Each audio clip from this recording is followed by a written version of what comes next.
Good morning, everyone. Happy Tuesday. Hope you guys had a great Monday. Today we are on Chapter 7, and it is titled Miss Honey. First, we have 3 vocab words. The first word is formidable, which means very powerful or strong, deserving serious attention and respect. The second word is bewilderment, to confuse someone very much. The third is tyrannical, which means using power over people in a way that is cruel and unfair. So there are 3 vocab words for today. And we are on Chapter 7. Matilda was a little late in starting school. Most children began primary school at 5 or even just before, but Matilda's parents, who weren't very concerned one way or the other about their daughter's education, had forgotten to make the proper arrangements in advance. She was 5 1/2 when she entered school for the first time. The village school for younger children was a bleak brick building called Cruncham Hall Primary School. It had about 250 pupils, again, aged from 5 to just under 12 years old. The head teacher, the boss, the supreme commander of this establishment, was a formidable middle-aged lady whose name was Miss Trunchbull. Naturally, Matilda was put in the bottom class, where there were 18 other small boys and girls about the same age as her. Their teacher was called Miss Honey, and she could not have been more than 23 or 24. She had a lovely pale oval Madonna face with blue eyes, and her hair was light brown. Her body was so slim and fragile, one got the feeling that if she fell over, she would smash into 1,000 pieces, like a porcelain figure. Miss Jennifer Honey was a mild and quiet person who never raised her voice and was seldom seen to smile. But there was no doubt she possessed that rare gift for being adored by every small child under her care. She seemed to understand totally the bewilderment and fear that so often overwhelms young children who, for the first time in their lives, are herded into a classroom and told to obey orders. Some curious warmth that was almost tangible shone out of Miss Honey's face when she spoke to a confused and homesick newcomer to the class. Miss Trunchbull, the headmistress, was something else altogether. She was a gigantic holy terror, a fierce tyrannical monster who frightened the life out of the pupils and teachers alike. There was an aura of menace about her, even at a distance, and when she came up close, you could almost feel the dangerous heat radiating from her as from a red-hot rod of metal. When she marched, Miss Trunchbull never walked. She always marched like a stormtrooper, with long strides and arms swinging. When she marched along a corridor, you could actually hear her snoring as she went. And if a group of children happened to be in her path, she plowed right on through them like a tank, with small people bouncing off her left to right. Could you imagine if Miss B did that when she walked through the hallway? She just knocked you guys out of her way? I don't think she would ever do that. Thank goodness we don't meet many people like her in this world. Although they do exist, and all of us are likely to come across at least one of them in our lifetime, if you ever do, you should behave as you would if you met an enraged rhinoceros out in the bush. Climb up the nearest tree and stay there until it has gone away. This woman, in all her eccentricities and in her appearance, is almost impossible to describe, but I shall make some attempt to do so a little later on. Let us leave her for the moment and go back to Matilda and her first day in Miss Honey's class. After the usual business of going through all the names of the children, Miss Honey handed out a brand new exercise book to each pupil. "You have all brought your own pencils, I hope," she said. "Yes, Miss Honey," they chanted. "Good. Now this is the very first day of school for each of you. It is the beginning of at least 11 long years of schooling that all of you are going to have to go through. And 6 of those years will be spent right here in Cruncham Hall, where, as you know, your headmistress is Miss Trunchbull.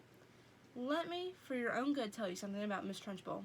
She insists upon strict discipline throughout the school, and if you take my advice, you will do your very best to behave yourselves in her presence. Never argue with her, never answer her back. Always do as she says. If you get on the wrong side of Miss Trunchbull, she can liquidize you like a carrot in a kitchen blender. It's nothing to laugh about, Lavender. Take that grin off your face. All of you will be wise to remember that Miss Trunchbull deals very, very severely with anyone who gets out of line in this school. Have you got the message?" "Yes, Miss Honey," chirped 18 eager little voices. "I myself," Miss Honey went on, want to help you to learn as much as possible while you are in this class. That is because I know it will make things easier for you later on. For example, by the end of this week, I shall expect every one of you to know the 2 times table by heart, and in a year's time, I hope you will know all the multiplication tables up to 12. It will help you enormously if you do. Now then, do any of you happen to have learnt the 2 times table already? Here is Miss Honey, where she was passing out the books to the students. Matilda put her hand up. She was the only one. Miss Honey looked carefully at the tiny girl with dark hair and a round, serious face sitting in the second row. Wonderful, she said. Please stand up and recite as much as you can. Matilda stood up and began to say the 2 times table. When she got to twice 12 is 24, she didn't stop. She went right on with twice 13 is 26, twice 14 is 28, twice 15 is 30, twice 16 is... Stop, Miss Honey said. She had been listening slightly spellbound to the smooth recital, and now she said, How far can you go? How far? Matilda said. Well, I don't really know, Miss Honey. For quite a long time, I think. Miss Honey took a few moments to let this curious statement sink in. You mean, she said, that you could tell me what 2 times 28 is? Yes, Miss Honey. What is it? 56, Miss Honey. What about something much harder, like 2 times 487? Could you tell me that? I think so, Matilda said. Are you sure? Why, yes, Miss Honey, I'm fairly sure. So here is Miss Honey and Matilda in their classroom. What is it then? 2 times 487. 974, Matilda said immediately. She spoke quietly and politely and without any sign of showing off. Miss Honey gazed at Matilda with absolute amazement, but when she next spoke, she kept her voice level. That is really splendid, she said, but of course multiplying by 2 is a lot easier than some of the bigger numbers. What about the other multiplication tables? Do you know any of those? I think so, Miss Honey. I think I do. Which ones, Matilda? How far have you got? I don't quite know, Matilda said. I don't know what you mean. What I mean is, do you, for an instance, know the 3 times table? Yes, Miss Honey. And the 4 times table? Yes, Miss Honey. Well, how many do you know, Matilda? Do you know all the way up to the 12 times table? Yes, Miss Honey. What are 12 sevens? 84, Matilda said. Miss Honey paused and leaned back in her chair behind the plain table that stood in the middle of the floor in front of the class. She was considerably shaken by this exchange, but took care not to show it. She had never come across a 5-year-old before, or indeed a 10-year-old who could multiply with such facility. Do you guys think that you could do your 12 tables at 5 years old? I know I couldn't. I hope the rest of you are listening to this, she said to the class. Matilda is a very lucky girl. She has wonderful parents who have already taught her to multiply lots of numbers. Was it your mother, Matilda, who taught you? No, Miss Honey, it wasn't. You must have a great father then. He must be a brilliant teacher. No, Miss Honey, Matilda said quietly. My father did not teach me. You mean you taught yourself? I don't quite know, Matilda said truthfully. It's just that I don't find it very difficult to multiply one number by another. Miss Honey took a deep breath and let it out slowly. She looked again at the small girl with bright eyes standing beside her desk, so sensible and solemn. You say you don't find it difficult to multiply one number by another, Miss Honey said. Could you try to explain that a little bit? Oh dear, Matilda said. I'm not really sure. Miss Honey waited. The class was silent, all listening. For instance, Miss Honey said, if I asked you to multiply 14 by 19, no, that's too difficult. It's 266, Matilda said softly. Miss Honey stared at her. Then she picked up a pencil and quickly worked out the sum on a piece of paper. What did you say it was? She said, looking up. 266, Matilda said. Miss Honey put down her pencil and removed her spectacles, and began to polish the lenses with a piece of tissue. The class remained quiet, watching her and waiting for what was coming next. Matilda was still standing up beside her desk. Now tell me, Matilda, Miss Honey said, and still polishing. Try to tell me exactly what goes on inside your head when you get a multiplication like that to do. You obviously have to work it out in some way, but you seem able to arrive at the answer almost instantly. Take the one you've just done. 14 multiplied by 19. I simply put the 14 down in my head and multiply it by 19, Matilda said. I'm afraid I don't know how else to explain it, I've always said to myself that if a little pocket calculator can do it, why shouldn't I? Why not indeed, Miss Honey said. The human brain is an amazing thing. I think it's a lot better than a lump of metal, Matilda said. That's all a calculator is. How right you are, Miss Honey said. Pocket calculators are not allowed in this school anyway. Miss Honey was feeling quite quivery. There was no doubt in her mind that she had met a truly extraordinary mathematical brain, and words like child genius and prodigy went flitting around her head. She knew that these sorts of wonders do pop up in the world from time to time, but only once or twice in 100 years. After all, Mozart was only 5 when he started composing for the piano, and look what happened to him. It's not fair, Lavender said. How can she do it and we can't? Here's a picture of Miss Honey whenever she was cleaning her glasses. Don't worry, Lavender. You'll soon catch up, Miss Honey said, lying through her teeth. At this point, Miss Honey could not resist the temptation of exploring still further the mind of this astonishing child. She knew that she ought to be paying some attention to the rest of the class, but she was altogether too excited to let this matter rest. Well, she said, pretending to address the whole class, let us leave sums for the moment, and see if any of you have begun to learn to spell. Hands up, anyone who can spell cat. 3 hands went up. They belonged to Lavender, a small boy called Nigel, and Matilda. Spell cat, Nigel. No, Nigel spelled it.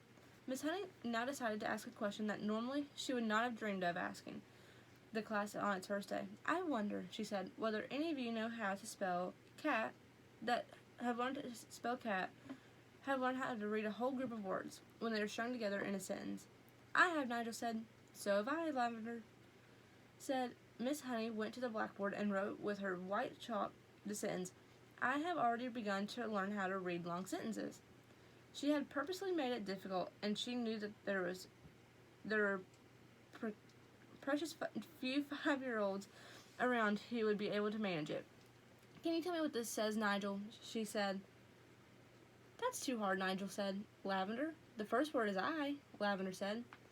Can any of you read the whole sentence? Miss Honey asked, waiting for the yes that she felt certain was going to come from Matilda. Yes, Matilda said. Go ahead, Miss Honey said. Matilda read the sentence without any hesitation at all. That really is very good indeed, Miss Honey said, making the understatement of her life. How much can you read, Matilda? I think I could read most things, Miss Honey, Matilda said, although I'm afraid I can't always understand the meanings. Miss Honey got to her feet and walked smartly out of the room, but was back in 30 seconds, carrying a thick book. She opened it at random and placed it on Matilda's desk. This is a book of humorous poetry, she said. See if you can read the one out loud. Smoothly, without a pause, and at a nice speed, Matilda began to read. An epicure dining at a crew found a rather large mouse in its stew. Cried the waiter, don't shout and wave it about, or the rest will be wanting one too. Several children saw the funny side of the rhyme and laughed. Miss Honey said, do you know what an epicure is, Matilda? It is someone who is dainty with his eating, Matilda said. That is correct. And do you happen to know what the particular type of poetry is called? It's called a limerick, Matilda said. That's a lovely one. It's so funny. It's a famous one, Miss Honey said, picking up the book and returning to her table in front of the class. A witty limerick is very hard to write, she added. They look easy, but they most certainly are not. I know, Matilda said. I've tried quite a few times, but mine are never any good. You have you? Miss Honey said, more startled than ever. Well, Matilda, I would very much like to hear one of these limericks you have written. Could you try to remember one of those? Well, Matilda said, hesitating, I've actually been trying to make up one about you, Miss Honey, while we've been sitting here. About me? Miss Honey cried. Well, we've certainly got to hear that one, haven't we? I don't think I want to say it, Miss Honey. Please tell it, Miss Honey said. I promise I won't mind. I think you will, Miss Honey, because I have to use your first name to make things rhyme, and that's why I don't want to say it. How do you know my first name? Miss Honey asked. I heard another teacher calling you by it just before we came in, Matilda said. She called you Jenny. I insist upon hearing this limerick, Miss Honey said, smiling one of her rich smiles. Stand up and recite it. Reluctantly, Matilda stood up, and very slowly, very nervously, she recited her limerick. The thing we all ask about Jenny is, surely there cannot be many young girls in the place with so lovely a face. The answer to that is not any. The whole of Miss Honey's pale and pleasant face blushed a brilliant scarlet. Then once again she smiled. It was a much broader one this time, a smile of pure pleasure. "Why, thank you, Matilda," she said, still smiling. "Although it is not true, it is really a very good limerick. Oh dear, I must try to remember that one." From the third row of desks, Lavender said, "It's good, I like it." "It's true as well," a small boy called Rupert said. "Of course it's true," Nigel said. Already the whole class had begun to warm towards Miss Honey, although as yet she had hardly taken any notice of any of them except Matilda. "Who taught you to read, Matilda?" Miss Honey asked. "I just sort of taught myself, Miss Honey." "And have you read any books all by yourself?" "I've read all the ones that are in the public library in the High Street, Miss Honey." "And do you like them?" "I like some of them very much indeed," Matilda said, "but I thought others were fairly dull." "Tell me one that you liked." "I liked The Lion, the Witch, and the Wardrobe," Matilda said. "I think Mr. C.S. Lewis is a very good writer, but he has one failing. There are no funny bits in his books." "You are right there," Miss Honey said. "There aren't many funny bits in Mr. Tolkien either," Matilda said. "Do you think that all children's books ought to have funny bits in them?" Miss Honey asked. "I do," Matilda said. "Children are not so serious as grown-ups, and they love to laugh." Miss Honey was astounded by the wisdom of this tiny girl. She said, "And what are you going to do now that you've read all the children's books?" "I am reading other books," Matilda said. "I borrow them from the library. Miss Phelps is very kind to me. She helps me to choose them." Miss Honey was leaning far forward over her work table and gazing in wonder at the child. She had completely forgotten now about the rest of the class. "What other books?" she murmured. "I am very fond of Charles Dickens," Matilda said. "He makes me laugh a lot, especially Mr. Pickwick." At that moment, the bell in the corridor sounded for the end of class. That is the end of Chapter 6. It was a long one today. Sorry, guys. Or Chapter 7, sorry. Hope you all have a great day. Bye.